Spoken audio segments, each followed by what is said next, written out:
Steve sortit prudemment de sa maison, guettant le moindre mouvement suspect. Mais aux alentours, tout semblait calme et paisible.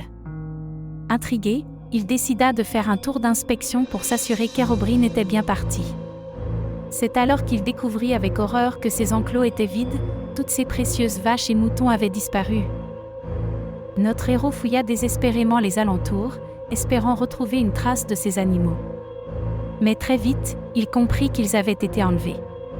Qui donc aurait pu commettre un tel méfait ? Tout désignait Herobrine comme le coupable idéal.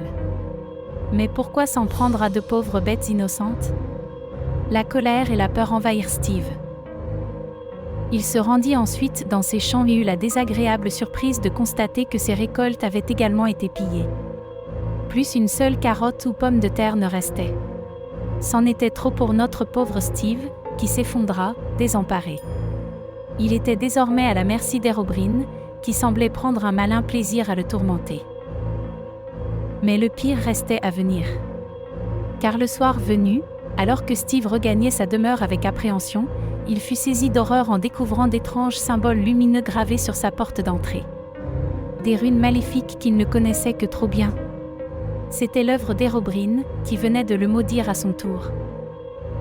Désormais, Steve était prisonnier d'une malédiction ancestrale dont il ignorait encore les terribles conséquences. Mais il savait qu'Herobrine ne le laisserait pas en paix avant de l'avoir totalement anéanti.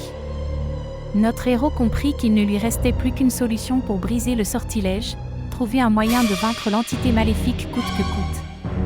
Mais la tâche s'annonçait ardue. Steve passa une nuit agitée, hanté par d'effroyables cauchemars prémonitoires. À l'aube, il se jura de tout mettre en œuvre pour renverser le cours des choses. Il fallait d'abord qu'il en apprenne plus sur Herobrine et sa malédiction. Peut-être trouverait-il des indices dans les ruines abandonnées des anciens villages ? C'était le seul espoir qui lui restait. Notre héros rassembla hâtivement quelques provisions et s'équipa de son épée et de son pic. Puis il se mit en route, déterminé mais non sans crainte. Les ruines regorgeaient de pièges et de monstres, sans compter qu'Herobrine pouvait surgir à tout moment. Steve devait faire preuve d'une extrême prudence s'il voulait survivre. Après des heures de marche, il aperçut enfin les vestiges délabrés d'un ancien village. Avec précaution, il commença à fouiller les ruines, à la recherche du moindre indice. Soudain, dans une pièce enfouie sous les gravats, il fit une découverte stupéfiante qui pourrait bien changer le cours de son aventure.